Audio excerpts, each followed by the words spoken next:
All right, now you did something that I thought was brilliant, and I'd like you to talk about that with the Borland Company, where you saw a gap in a major company's, I guess, launch or something, and you filled it. So tell them about that. So it was, turn of the millennium, right Turn of the around. century. Yeah. It was turn of the century Yeah. too, but they Borland, a big software company at the time, had been around since the 70s. They bought a company I was working for, and at the same time they bought another company. And these two companies that they bought were just stellar acquisitions. I mean, they all of the people I highly regard to this day in both companies. And what Borland did was they took these two companies and dismantled their services departments. Now, what you just want to know is that Borland at the time sold boxes of software. They didn't actually have professional services. They relied on other companies that wanted to use their software to do those professional Hmm. services. But the two companies they bought, TogetherSoft that I was with, and Starbase, another company, those two companies had very complex solutions that were highly valuable to big organizations. The problem was that when you bought one of their products, you generally needed some level of expertise to help architect how you did it.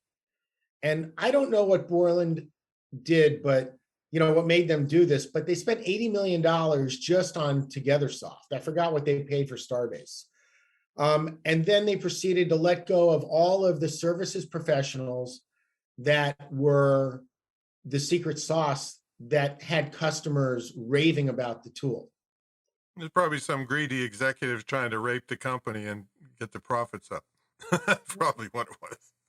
It's entirely feasible. So what I did was I approached one of my friends at the time that had been one of those senior developers. He'd written a book on this agile development process. And I said, hey, does it look to you like something's missing here? He goes, oh yeah, big time.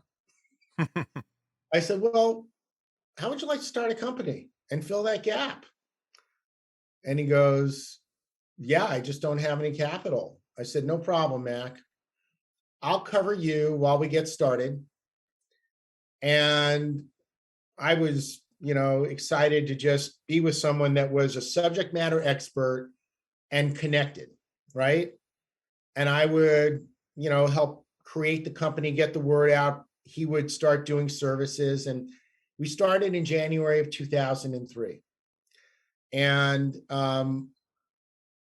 the company was called Process Exchange. Now, we did not have a space between process and exchange. And I just invite you to write I those know. two words next to each other without a space. Sex exchange, right? Yeah. Yes, sex I do change, a lot of right? these in my speeches, these funny combinations. This one guy came up to me to ask me for a critique of his stuff. He was on intellectual property, and he got Mm-hmm. the website ipmoney.com. And I'm like, I started laughing. I thought he was kidding me. He got all mad at me. I Yeah. love it. Well, here's the thing, it's so funny when you think you're doing something that's negative. So within a month, we got a phone call from Borland. I get a phone call. I was still employed by them at the time. I went with the acquisition while we were forming the company. Hey, Jeff, you're connected to Mac, right? He's the guy with that sex change company. Oh So man, we made it splash, if nothing that's else. for sure. It So also caused us another problem with some of the big companies we dealt with because they would block all our emails.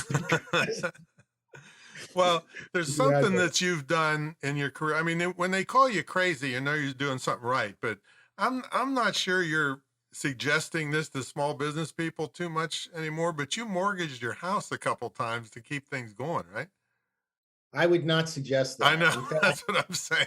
But you did. um, In fact, what I would say to